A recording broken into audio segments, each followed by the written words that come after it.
Баршаңызға қайырлы күн достар, сіздермен бірге Фатима каналыма қош келдіңіздер. Бүгін біз бір жасағаннан ақ көтеріліп, арасы пісіп, дәмді болып шығатын кексті сіздермен бірге үй жағдайында жасайтын боламыз. Ең алдымен бізге керегі жұмыртқа, шекер, сүт, сұйық май, какао ұнтағы, ұн және де қопсытқыш. Ал ендеше қамырымызды жасап бастайық. Ең алдымен ыдысымызға 3 жұмыртқамызды әкеп саламыз. Сосын 220 грамм шекерімізді салып, жұмыртқамыз 2-3 есеге көтерілгенге дейін миксердің көмегімен миксерлайтын боламыз. Бұл жерде миксерді тоқтатпай, миксердің бірінші скоростында шамамен 3-4 минутта миксерлайтын боламыз. Мінекей біздің жұмыртқамыз осылай ағару қажет. Сосын 100 грамм сұйық май қосамыз. Бұл жерде сұйық майдың орнына ерітілген сары май қоссаңыздар болады. Және де 200 грамм сүт қосамыз. Сүттің орнына айран немесе қаймақ қоссаңыздар да болады. Осылай венчиктің көмегімен төменнен жоғарыға қарай араластырамыз. Осы кекстің толық құрамы видеоның астындағы описанияда жазылып тұрады. Келесі кезекте ұнның кезегі. Ұнды мен 2 бөлікке бөліп барып қостым. Ұнның бір бөлігін електен өткізіп болған соң, енді какао ұнтағын қосамыз. Бұл жерде мен 50 грамм какао ұнтағын қостым. Және де 18 грамм қопсытқыш қосамыз. Менде осындай бір пакеттің ішінде 18 грамм болады. Осы 18 грамм қопсытқыштың бәрін қосамыз. Айтпақшы достар, осы кекстің қамырына мен барлығы 250 грамм ұн қостым. Ұнның осылай бір жартысын қосып алып, сосын венчиктің көмегімен араластырамыз.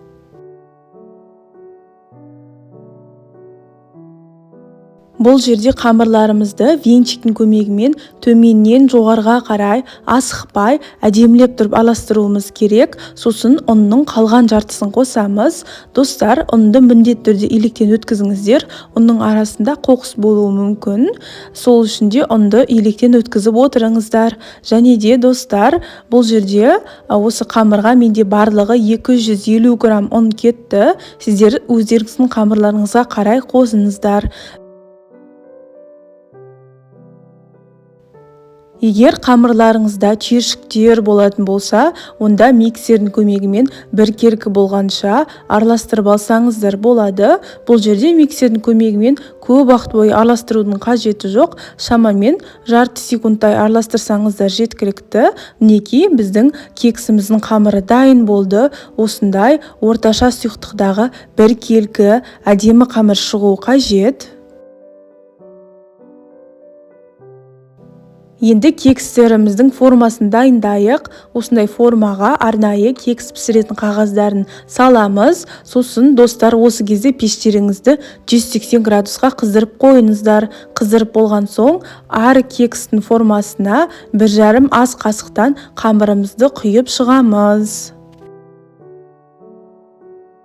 Айтпақшы достар, сіздер осы кекстің қамырына арасына жаңғақ, мейіз немесе шоколад қоссаңыздар болады. Ол өз қалауларыңызда.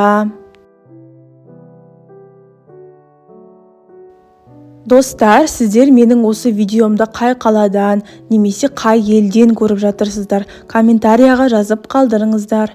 Енді осындай противеннің үстіне кекстарымызды қойып шығамыз. Арасын ашық қылып, сосын қызып тұрған пеште 180 градуста 20 мен 25 минут арасында пісіреміз. Кекстің піскенін өздеріңіздің пештеріңізге қараңыздар.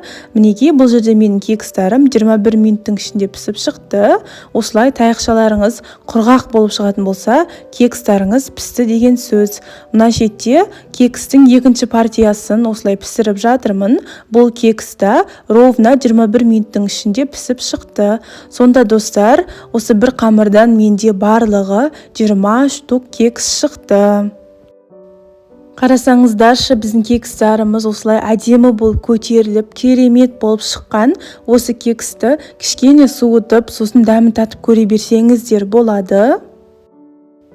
Бұл кексті жасау өте оңай, көп уақыттарыңызды алмайды және де көп ингредиенттер кетпейді. Қараңыздар, осындай әдемі бұл кекстарыңыз шығады. Сіздер де осы кексті менің рецептіммен жасап, қалай шыққанын комментарияға жазып қалдырыңыздар. Енді сіздерге кексті осылай ортасын бөліп көрсетейін. Қараңыздар, кексіміз қағазына жабыспай оңай алынып жатыр. Осылай әдемі болып көтеріліп пісіп шыққан. Бұл кекстардың арасы пісіп және де жұмсақ болып шыққан, өте тәтті дәмді болып шықты.